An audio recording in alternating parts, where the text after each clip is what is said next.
Hello, everyone. Can you hear me, Michaela? I can hear you. Excellent. I had to hit the mic. I just want to, really, I know we might be having a little technical difficulties today because the producer was saying that we kind of grainy, we stopping and stuff like that. Hopefully, it's not so serious that you're unable to get the message that we're going to be sharing with you all today. Because we got a lot of stuff to teach you in natural hygiene this March. We're raising the conscious minds of mankind where we don't have to be around here suffering with all that disease. Wouldn't that be a beautiful thing if we could go about our daily lives not having the headaches, the pains, the coughing, the sneezing, and all the, well, those are kind of okay, but when they start getting to some of those chronic issues like the cancers, the lupus, and all the other issues, we definitely don't want to get to that. But we're going to learn a little bit more about that today. We had a great month last month where we were talking about fasting. Hopefully, y'all got a bunch of information about that. And if you have any questions on this show while we're up here, definitely, send a message and we'll stop and talk about it right there. So I'm your host, Dr. Ferrante Frazier. I'm a holistic doctor. I'm not a medical man because if you think that your issue is a medical issue and only medicine can heal you, by all means, find you a reputable medical doctor to help aid you in that. I'm not a herbalist or any of the so-called healing modalities. If you think that your disease will succumb to herbs and remedies, find your herbalist who can helpfully guide you in that direction. I am a natural health practitioner and nutritionist that teach you the rightful living habits that will reverse those issues that you're having and allow your body to rebuild itself naturally as it was intended to be. So nothing in our teachings would be anything about medicine, herbs, remedies, or cures. We believe that the body cures itself, and that we're going to leave it at that. How you doing today, Miss Michaela? I am doing excellent, Dr. Frazier. I am out and about in the beautiful historic city of Savannah, headed to the west side, which is the best side. Oh, don't let other people in Savannah hear you say that. So sad I'm not in Savannah anymore. I'm on the outskirts. I had to get up on the outskirts of Savannah. That's all right. You are forgiven. All right, no problem. How your day going though?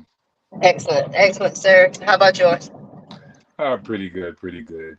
Well, as we always do this, we're not reading from J.H. Tilden this month. We gave him the whole month of February, and I think Okay. we went into him even last Tuesday when we was already in the month of March. Yeah, we did. But we're now in March, and we're gonna deal with Sylvester Graham. I don't know if you ever heard of his name, Dr. Sylvester Graham. I think so. Well, he's the one. If you listen to the last name is Graham, a lot of people would know him by the graham cracker or the graham cookie. Really? That's Yeah. that's who that As a matter of fact, they used to go by a lot of his followers used to go by Grahamites. They were called Grahamites. is? No. Yes, Really, the graham cracker man? Really? they were called Grahamites. See, he was trying to teach them a more, getting them away from the meats and stuff like that. So he kind of came up with that. But he was actually a very prominent hygienic doctor in his day and time. Okay. He kind of got away from all the use of medicines and herbs and remedies and stuff like that, even in his own practice. And actually, people got mad at him that they even said that he tricked them into healing themselves. I know that sounds crazy. Okay. Okay. I think he gave them some water pills and some bread pills, and they got it and got healthy. And when they found out that they wasn't really taking medicine, they got mad at him and say, "How Yeah. you trick us like this?" But they got healed. The people who went ahead and continuously took the medical medicine, they got sicker, and most of them died. But they said, "Well, how did he just? Why didn't he give us the real Right. stuff?" Well, you would have died. you know. But they got mad at him. So as I read, I want you to expound on it. Are you able to do that while you're driving, Miguel? I won't be driving much longer, Dr. Frazier. All right. Well, this is our health minister, and we're about to let her break down the words of hygiene. All right. All right. So here I'm about to read one of them right here. It said the hygienic view of health habits insists that we consider the relationship of the individual to his environment in any discussion about health. To attempt to discuss the health of a person without relating him to the environment which supports him, upon which he is entirely dependent, is useless. What do you think about that, Miguel? Well, I think that it's if I can say these things, it's idiocy to think that your environment does not play a large part in your health, your wellness, and your well-being. And if I can just share real quick, I didn't call you last week. My teenager missed a couple of days from school. He had a fever. Mm-hmm. And, I don't do thermometers because a fever is your friend, right? So, so he's running this fever and he's not feeling good. Well, then the coughing started. And I'm thinking, okay, well, this will run its course and we'll be okay, but he missed a day of school. Mm-hmm. The following morning, the fever broke and I thought, okay, he's better, right? Mm-hmm. He went to school that day. The nurse called me midway through school, and I had to go pick him up. That I dropped him off at home and went back to work. But that night when I got home, he was coughing. He said his stomach was hurting. He told me the back of his legs was hurting. He was just, he was just done for, right? Mm-hmm. And then I went in his room. He's my teenager, okay? And I pass by there and it look all right. And then if it look all right and then nothing it don't smell so bad in the hallway in front of the door, all is well. Well, I decided, you know what, let me wash his sheets. I'm gonna wash his sheets and clean his bed up so he can get back in, so he can sleep there and it'll be a clean environment, right? Right. Dr. Frazier, that room was so filthy. That boy had fruit, he had bread, he had remnants of all kinds of things that he had eaten. He's saving shoe boxes and bags that he liked. I said, well, then my goodness, my baby's a whole. He's a hoarder, huh? Look like we lost you for a second. We don't get sick. We claim divine health. We walk in health. We walk in the authority of the knowledge of health. And so we don't get sick. So I figured, this little fever would pass. But you talking about a nasty place. That room was some kind of nasty, Dr. Frazier. And it just reminded me of the trash can. This germ that you got had a great environment. You provided a place for it to come into you and just have a field day, multiply itself and have babies and families and all that stuff right inside of your being and make you sick. I cleaned the room and he stayed sick, half of the next day. But he's fine.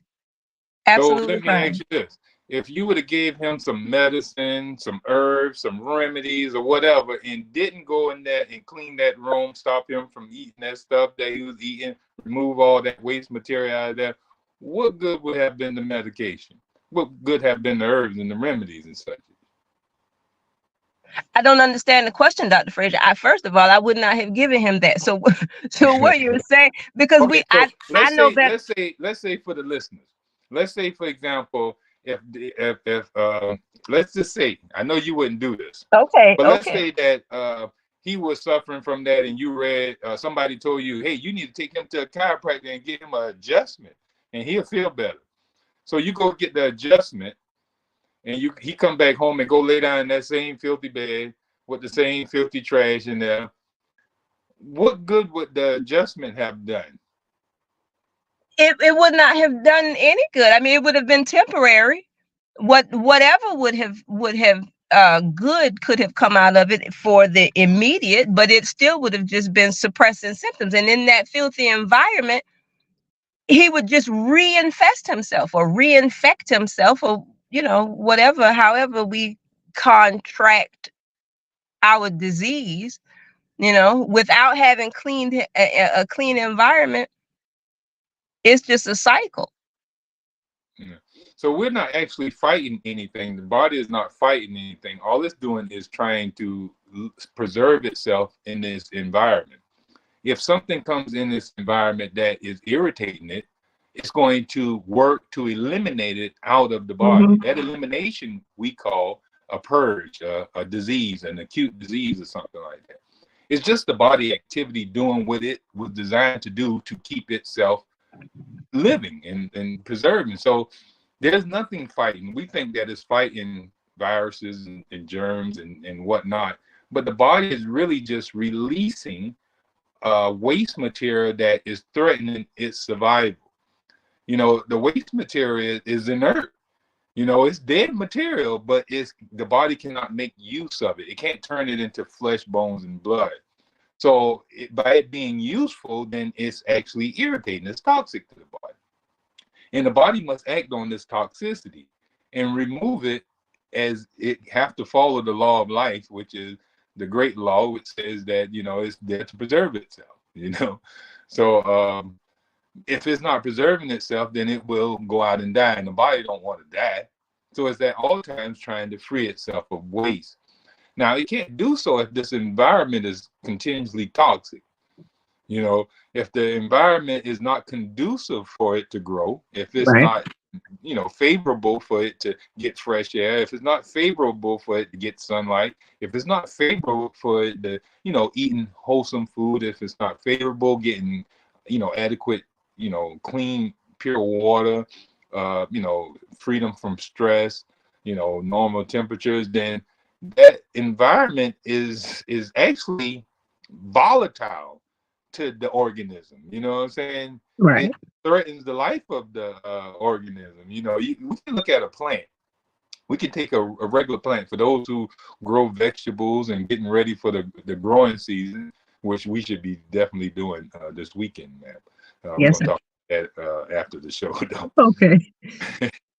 But, we can look at a plant. We know the plant requires a certain condition for it to grow. And every plant got its own set of conditions to yield the best, beautifulest plant with the most abundant fruits or vegetables that we can harvest in the end.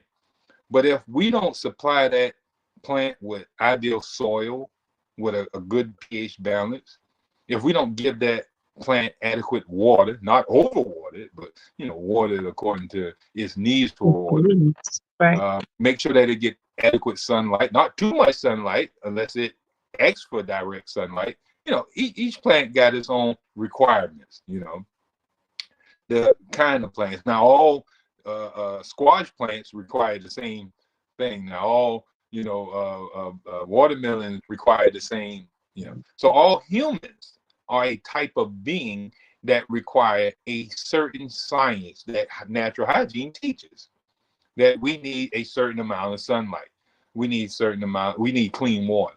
We need the right ideal food, which is, fruits, vegetables, nuts, and seeds. And we need to eat that in moderation and when in the right combination, when we're in the right state of mind, right? Okay. How often do we eat like that? You know what I'm saying? Think about it. How often do you see somebody eating when they're hungry, first of all? Most people are eating because what? The clock is telling them they're hungry. Right, because it's time. Yeah, it's lunchtime. The clock, and then everybody at the job is hungry at the same time. All the children at school are hungry at the same time, and we're forcing them to eat even when they're not hungry. We're having our children grazing, and we're wondering why they're suffering with diseases, because we're feeding them to death, literally. That's really what happened. So I'm gonna finish this part off, and you can go ahead and finish it off, and we're gonna go to the next one because we're gonna have to take a break in a minute. Oftentimes, it is necessary, if we're to achieve success with some people, that we change their environment radically. We sometimes have to get people out of their jobs, out of the city, and out of the pressure of their everyday existence. Otherwise, they simply cannot get well. This was Dr. Alec Burton back in 1980. He made that statement. What do you think about that? I totally agree with that. I don't know the adjustment, but I absolutely agree with that, because the people that you're around, like you just said it, everybody on the job is hungry at the same time. When the bell ring, it's time to go to lunch, and when the bell ring again, it's time for you to go back to work. So if you didn't get the lunch, so it creates that. And the same thing at school. So you have to remove a person from an environment that is not conducive to health in order for them to have health. But then, that proves very difficult in certain circumstances, or just wrapping your mind around, how you're going to live your life, taking control of your life. Do you really want this health? Do you really want pristine health? Because a lot of things people can change as far as their eating habits are concerned, or how much sun they get, or drinking pure water. But people are in unhealthy relationships, or or they're in toxic environments, like on jobs that they hate, which is also an unhealthy relationship. And you can be practicing the dietary part of natural health, but like you often say, if you're eating an apple in a burning building, that apple isn't doing you any good. Oh, good. So I think that's what that's saying. Oftentimes you do have to remove a person from that environment. And if I can have just another second, it Go ahead. makes me think about when people are ill to the point of being in the hospital, and the doctors are saying, we've done what we can do. Oftentimes in what we've seen, and I think you will attest to this, Dr. Frazier, it's almost like that's the best time for somebody to be healed, because especially when you felt like all of this time, it was the medical mentality and the medical way to go, that you can that's going to heal you, and then they've come to the end of themselves. But when they leave you alone, and you can't get these toxins, they leave the body to itself. Mm-hmm. And actually then the body actually has an opportunity to heal itself. That's powerful. I've seen it happen, and I'm you have to. So many times. Yeah. So, it's better for the person, it's always ideal that a person, don't go to that extent, you know what I'm saying, to allow their body to heal. Hopefully, the first time they hear us teach this, they say, oh, well, you mean to tell me I can get rid of this issue without having to go and take a bunch of medicine, without having to go take chemotherapy, without having to go take these special treatments, without all this surgery, taking out organs and stuff like that? You mean to tell me I can save my tonsils and don't have to take them out? You mean to tell me I can save my adenoid, my gallbladder, my all my appendix?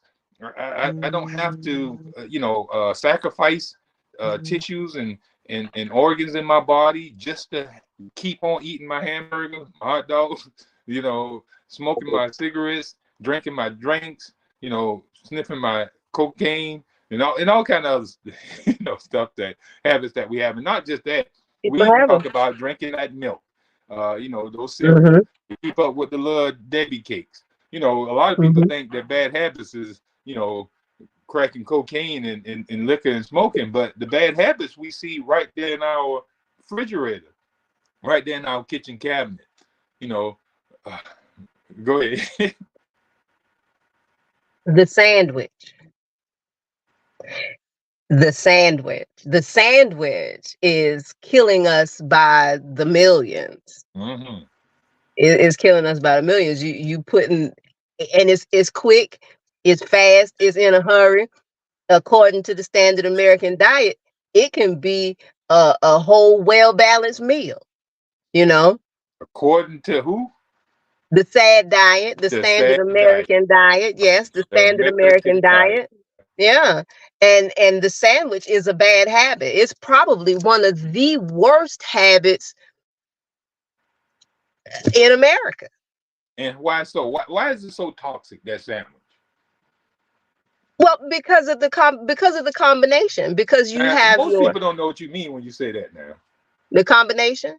Yeah, they don't know what you're talking about when you talk about combination. Now, you got to remember, we talking to listeners who don't know about natural hygiene. You're talking because you know natural hygiene. All right. So when you say these combinations, what are you talking about? I'm talking about making a sandwich. I'm talking about putting bread and meat together. Well, what's wrong with in eating bread and meat? the same meal. What's wrong with eating bread and meat? Well, they're not. First of all, they're outside of the ideal diet for the human body: fruits, vegetables, nuts, and seeds. And meat and bread are none of those. So you've got your bread, which is a complex carbohydrate. I think health seekers know what that means. So you've got the complex carbohydrate, and then you've got this animal protein, right, that neither one should you eat. But if you do eat them, there is a way to eat them so that they properly digest as much as the or at body, least try to attempt to digest as much as the body can digest that. There's a way when you eat them singularly, but when you put them together, they cancel each other because it takes different enzymes. And if I'm not mistaken, you have to correct me if I'm wrong, Dr. Fraser. Those enzymes, those of digestion to break down our food, those things occur in the mouth. And then when the one that breaks down the carbohydrates is amylase, salivary amylase. They call it tyrine. Okay. Right? So it's the enzyme that it's a starch splitting enzyme. It breaks down the carbohydrates into simple sugars. Okay. And then there is one for meat, for protein. Pepsin breaks down protein into amino acids. Right. Yeah. But then when you combine meat, the protein and the carbohydrate at the same time, you can only get one. So the mouth, the saliva, right, is only going to produce one or the other.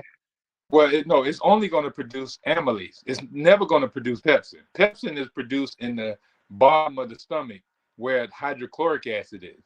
Okay. Pepsin can only activate and do stuff in an acidic environment. So it can only do it in the stomach.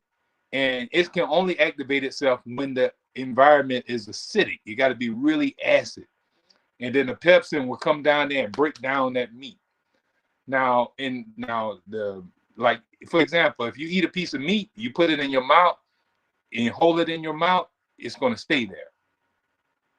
But if you put a piece of bread in your mouth, as soon as you put that bread in your mouth, what start happening? It starts dissolving. It starts to dissolve. Because the enzyme in the mouth is already breaking it down. Mm-hmm. It can't now. Amy is never found amylase. I call amylase Amy. You know what I mean? And I call pepsin Pep. You know what I'm saying? But amylase or Amy, she comes, and I don't know why I'm saying she, but because she's more alkaline. She's more dainty. She's not as rough and rugged like pepsin, which is acidic. All right. So if anyone know about the pH balance scale, you got, the acid and you got the alkaline. All right. Acid is 0 to like probably about 5.8. Alkaline is from 6.1 all the way up to 14. All right. 7.1 all the way up to 14. All right. So for a pH balance 7, that's neutral. I don't want to sound too scientific, so I'm gonna get off this in just a minute. You're very scientific right now, Doc. No. Well, the pH balance of water, distilled water, is 7. It's not alkaline, nor is it acidic. All right. Mm-hmm. Now, the Amy have to be more alkaline. You have to have an alkaline medium in your mouth. Now, notice if your mouth, if it was acidic like your stomach, it would burn your mouth up. Your teeth would be all corroded and all type of stuff. Mm-hmm. So the Amy in your mouth, it can only activate in such an environment of the mouth.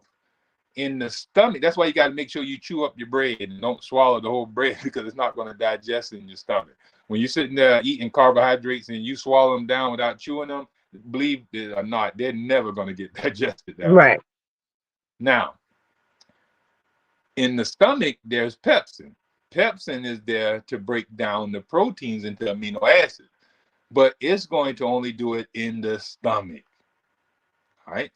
Now, if you push the bread down into the stomach, the bread is going to soak up the acid. Mm-hmm. And so there's not going to be no acid there to break down the meat. So the meat going to sit in your stomach and rot. And right.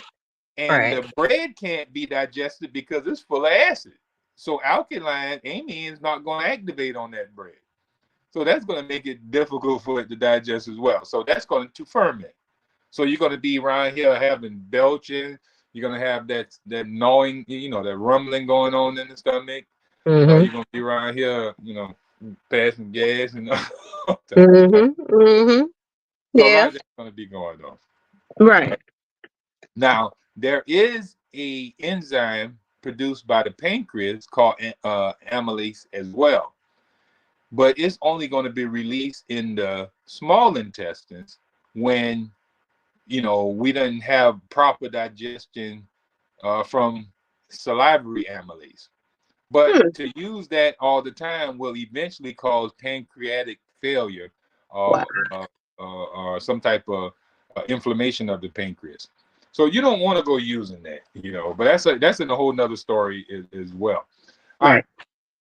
So we did get off the subject just a little bit because we had to talk about this the sandwich that you talked about. So let's get back to the sandwich.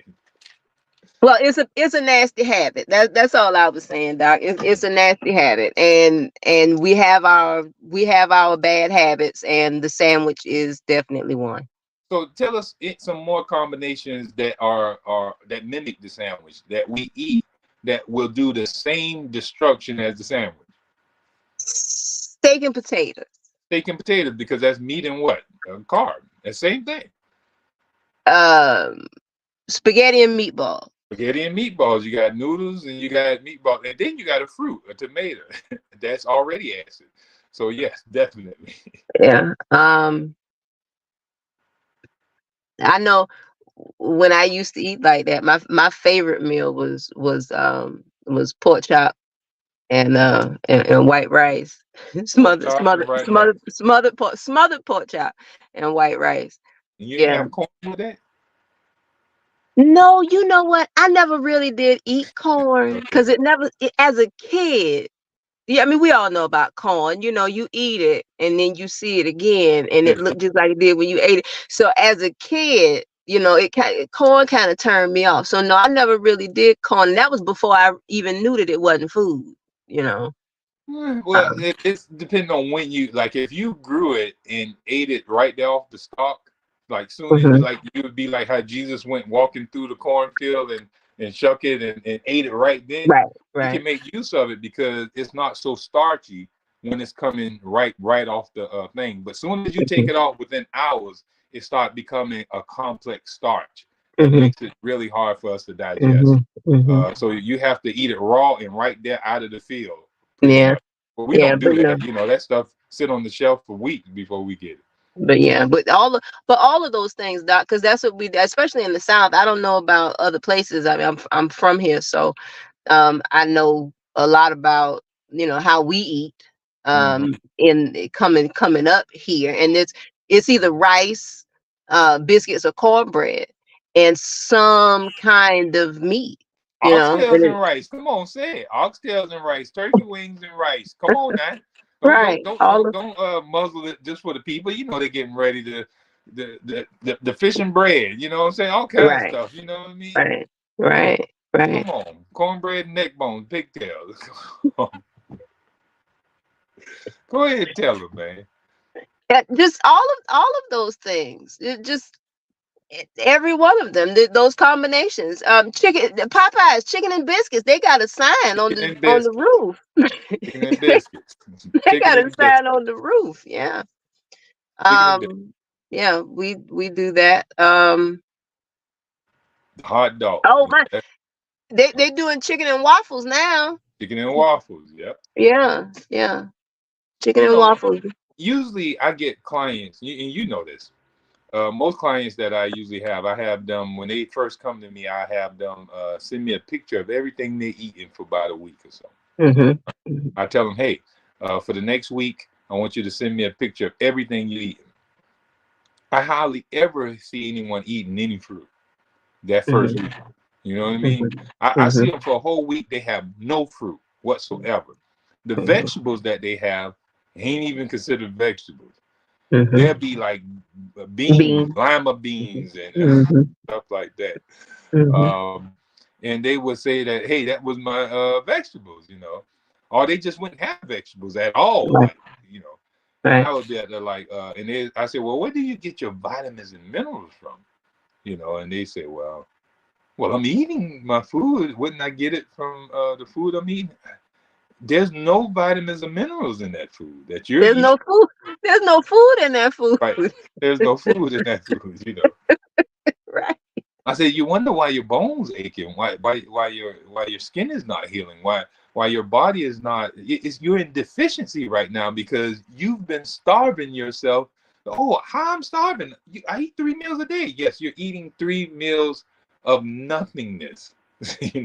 There's no nutrition in it. So the only way that we can, imagine we give a cow nothing but meat. We see what happened when we gave cows nothing but corn.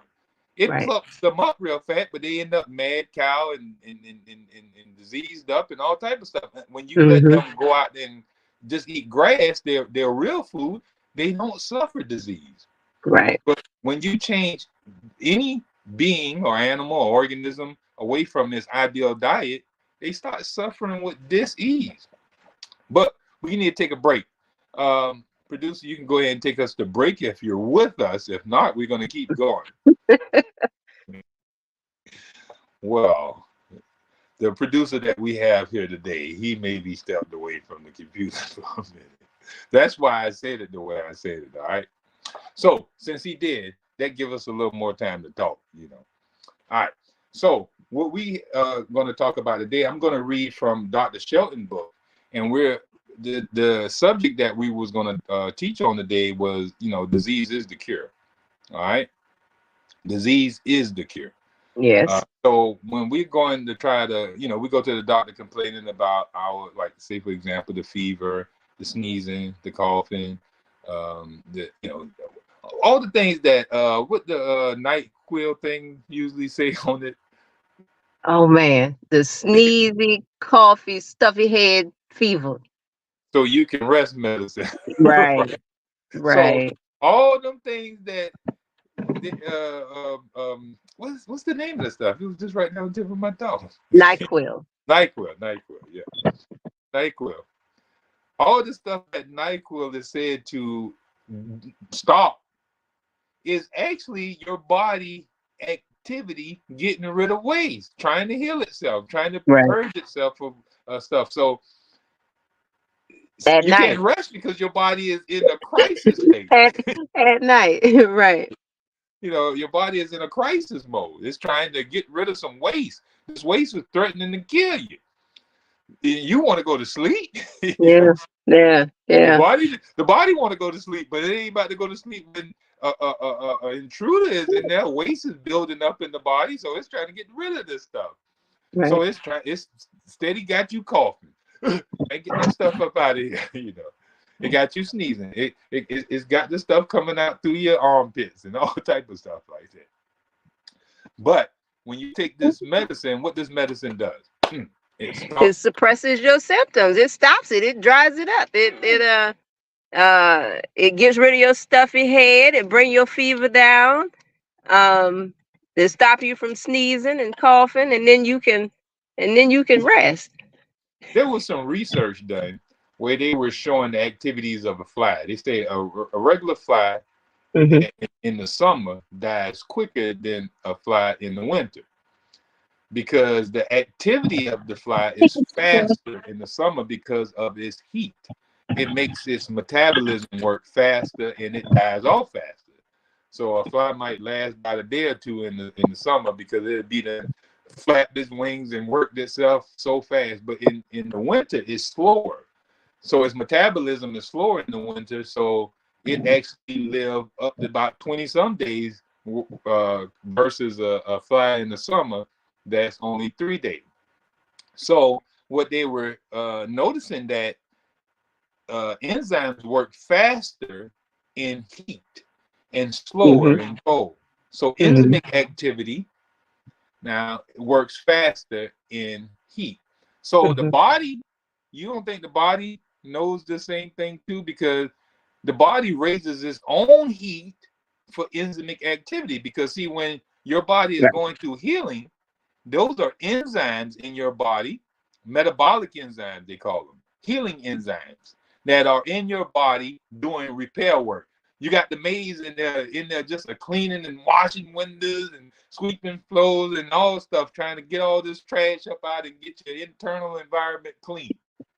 But Okay. it only can do that when it's warm, when they got noise in there and they making it happen. They got their earphones on and listening to music, and then they're just a sweeping and this a cleaning.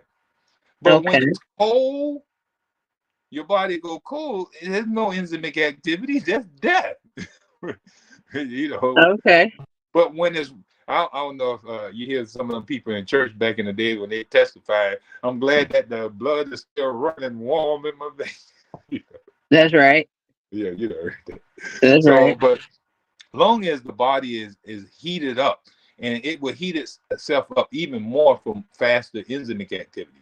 So enzymes work faster when the heat is up.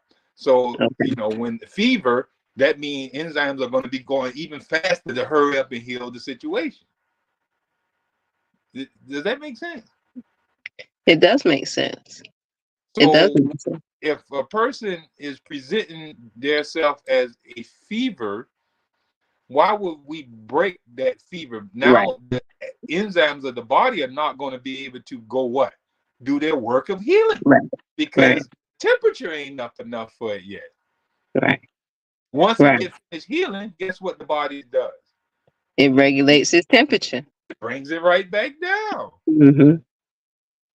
See, Mm-hmm. according to natural hygiene, Dr. Sheldon, he was talking about how back in the days, a lot of the the um, the misconception scientific community thought disease was an entity of its own self. Like the fever had a old body. Like fever was actually a disease itself. Like a Mm-hmm. fever Mm-hmm. came out of the blue from over yonder and just jumped on somebody and caused them to start burning up.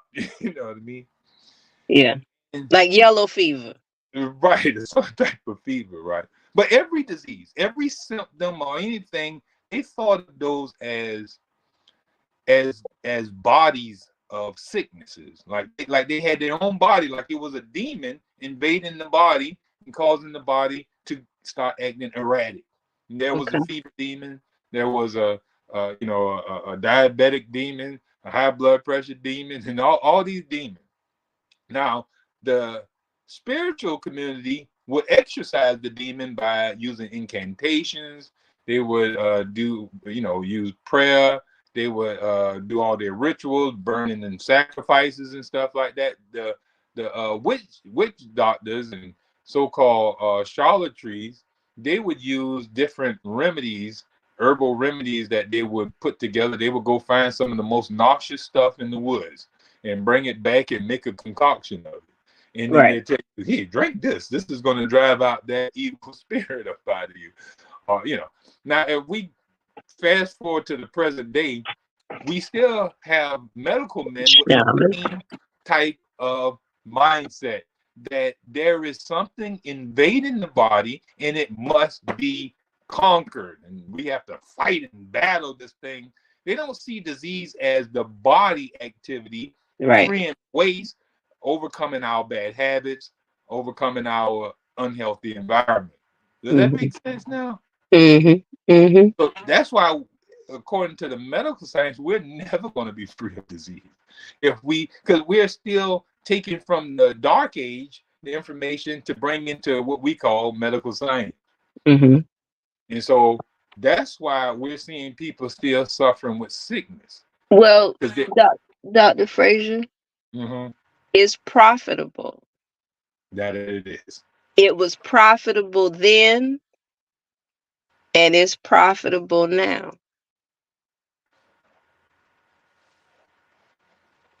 That's all I had. Oh, okay. Well, you're so true, because it's so profitable that even the news people make money off of the advertising. If you look on the television, after looking at Dr. Phil's show or Judge Judy or whatever, in between, you see them with so many medical commercials telling you, hey, have you been feeling down? You know, is it hard for you to sleep at night? Is it hard for you to digest your food? Or this and this? Oh, we got a remedy for you. We got this new drug. You need to ask your doctor. Tell them to put you on it. You know, so even the TV, the television stations are making huge profits off the drugging industry. Not only them, you got the newspapers, you got the people who make the pill bottles, the people who make the syringes. You know, you got all these drug companies that got all these chemical compounds and all that. All of them are making money. You know, you got nurses. You got nurses with all different types of letters, RNAs, CNAs, LPNs, and all type of letters, you know, of the alphabet. You got doctors who run all these universities and hospitals. You got a bunch of private practices.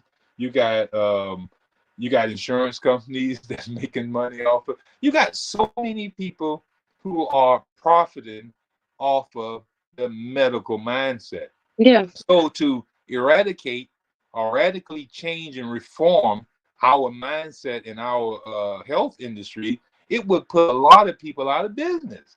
So they're not trying to lose their interest. You know, when you start teaching the people that, hey, all these drugs and remedies and treatments and salves and all type of stuff is toxic. Even the herb man. You got some herb men won't teach people true holistic health because they say there's no money in it. You know what I mean? And we know that for a fact when we first started this thing. We know it. They didn't want to pay money at all, right? But we kept on teaching without even getting paid. We're healing without even getting paid. There was no money in it. That's true. There ain't no money in there's not much money allocated to true health. But to curing remedies and stuff like that and relief, oh man, they'll pay big money for relief, but obedience, not too many people who want to hear that they're the reason for their own bad habit, right? That's right. Hey, I got something about relief I want to share with you. All right. Tell me what you think about it. At any time you can stop me, all right? But we're reading from Dr. Sheldon. The relief system is basically false. If we was in physical anguish as a consequence of gluttony, we demand immediate relief.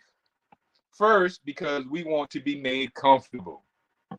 Second, because we want to be able to partake of the next big feed, which is already being planned or prepared, for which the mouth is already drooling in anticipation. You know, most people, I had someone the other day, and I really don't want to say this because they might be listening right now. You know what I mean? But I'm going to say it anyhow. Please forgive me. Don't be offended. But I was telling them I pretty much don't eat nothing but fruits, vegetables, nuts, and seeds, right? And they was like, well, you need to eat it. Where you get your protein from?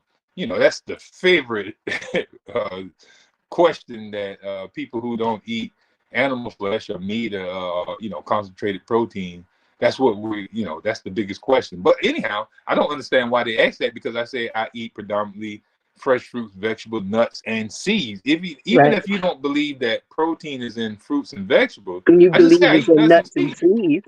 Right. Right. So Right. nuts and seeds got a huge amount of proteins in there. But nonetheless, even the fruits and vegetables got enough. But that's not what I'm trying to, bring home here. She was more or less asking me, well, you don't eat even no seafood? I was like, well, that's the fruit that I eat, and I eat it, and I call that food. But you talking about food out of the sea? No, I don't eat that. You know what I'm saying? Unless it was probably some, and kind of against that, but like some seaweed, like using dulse or something like that, All sprinkle right. on. Right. Right. So she was like, well, I eat seafood, but it always, I'm allergic to it real bad. I said, well, why are you eating it? Your body is telling you to stay away from it. And she was like, well, I'll just take something for it. You know what I'm saying? Wow. Yeah, I'll just take something for it. Now, in another sense, it was said, well, she said, well, what about beans and peas? You can get protein from beans and peas. I said, no, that's a bad digestion thing. You know what I'm saying? Because it's pretty much what you said. It's like a sandwich It's a wrapped up in a bean. carbohydrate and a protein. Right. Because you got 50% protein, 50% carbs, right? That's Right. why most people, just about everybody who eat it, get gas. Everybody who eat beans and peas get gas. Right. Right. So we know that that's indigestible because the body is letting you know that it's breaking down faulty. Now, when you Mm-hmm. put bad gas in the car and they start putting and doing all type of stuff, we say, I ain't going back to get no more of that. Not. Yeah. I'm not going to that gas station no more. I ain't putting none of that 87 in my car no more. So, but why Yeah. do we do it with beans and peas? We sit there, eat them beans and peas and blow up the whole house all night long. Them porky beans and all that stuff. Because we at the top of the food chain. That's true.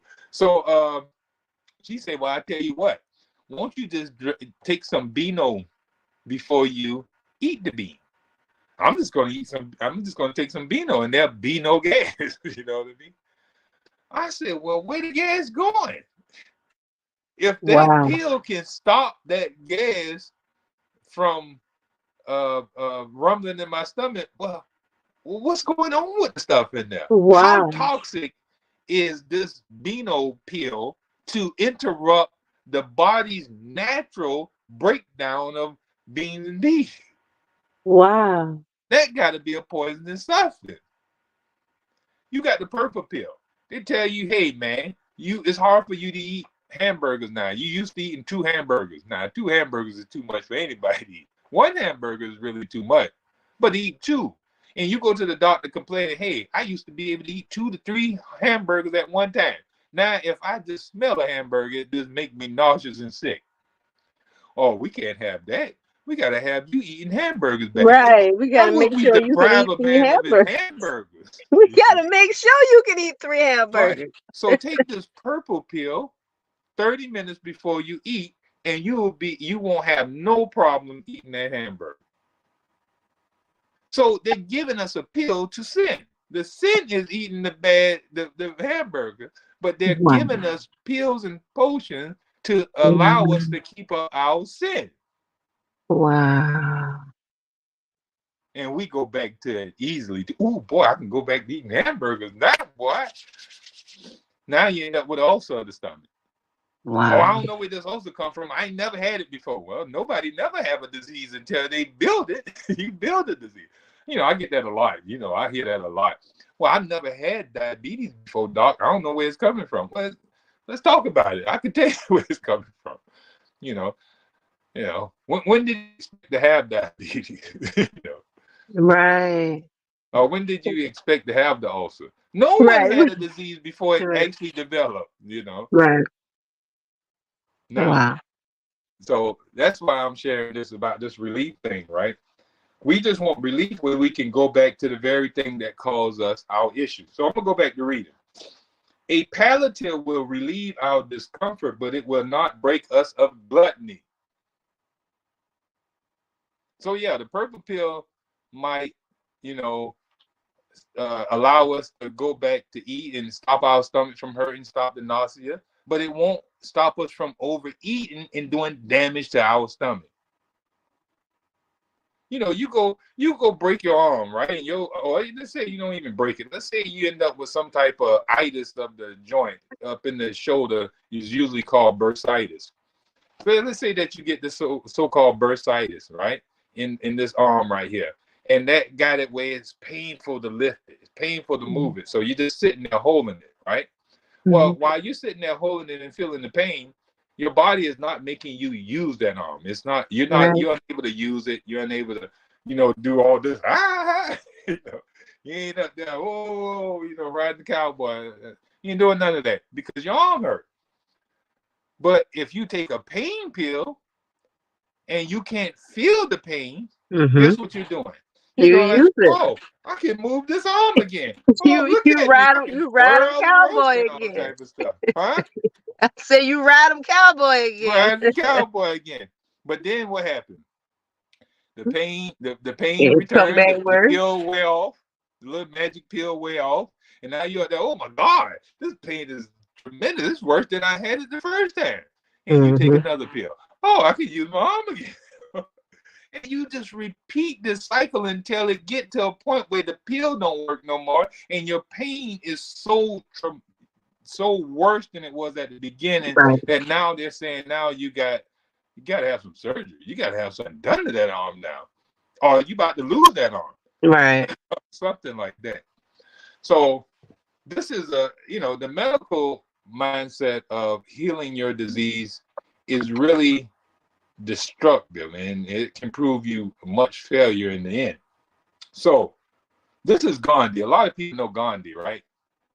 You know Gandhi. Well, Gandhi says, I overeat, I have indigestion. I go to a doctor, he gives me medicine.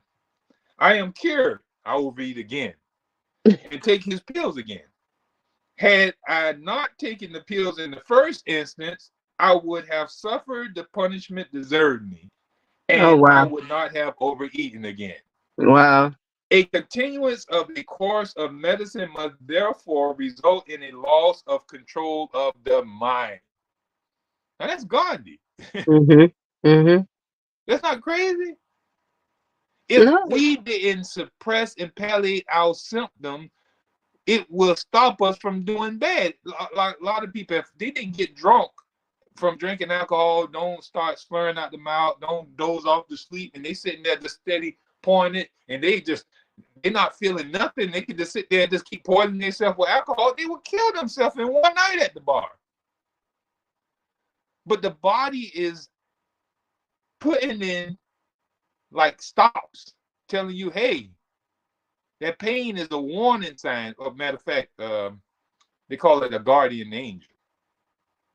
All right, so pain is a guardian angel. Imagine if you didn't feel pain. Imagine if you walked right into a fire and you could not feel pain. You didn't know you was in the fire because there was no pain. You didn't feel the pain of burning flesh or anything like that.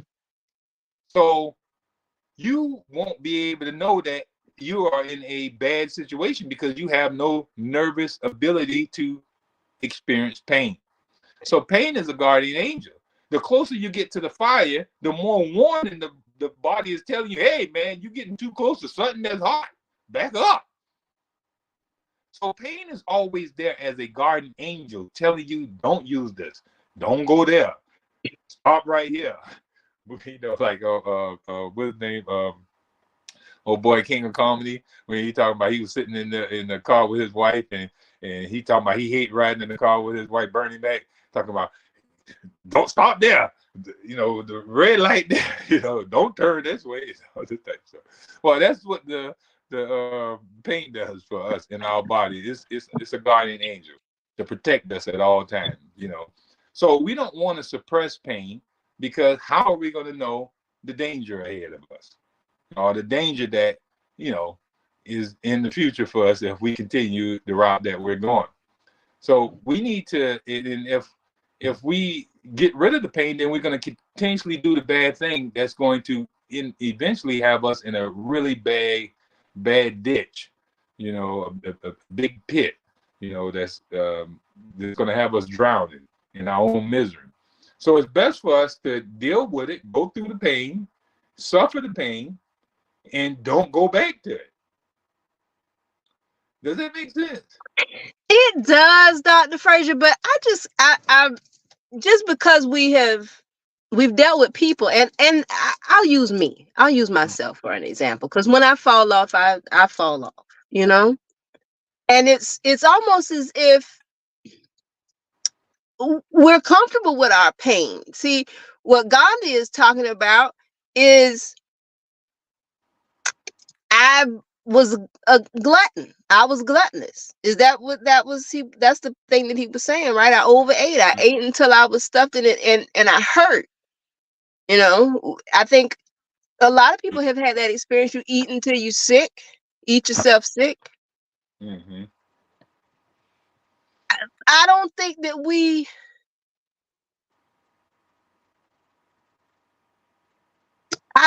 And I don't want to say I don't think that we care, you know, but I don't think that we really get it. Like, we suffer, we do, but it's almost as if we're so accustomed to the suffering that I get where you're then, coming from on that. I get where you're coming from on that as well. That's so something that to we, think about too. and that's why it takes so much, and we don't really ever take control of our health until it's almost too late. All right, Michaela, you about to start making everybody cry out here, right? I'm So sorry. we're going to stop it today. Because you're going to make them responsible for their own health here now. But we're running out of time. That's the real reason I stopped you. They need to Okay. hear this, what you're talking about. So we'll tell them you'll be up here next Tuesday I'll to be here finish next telling, Tuesday to make you cry. make you cry, and minister the ways of health. We want to thank y'all for tuning into another episode of Natural is Health. We'll be here every Tuesday at 6 o'clock live, bringing you the ways of health. We're teaching out of the book and letting you have a better understanding of what health is without the use of the medicine name. Get your life back in order by following us to health using natural hygiene. Best of health and happiness, and we'll see you next week. See you next week. Mm-hmm.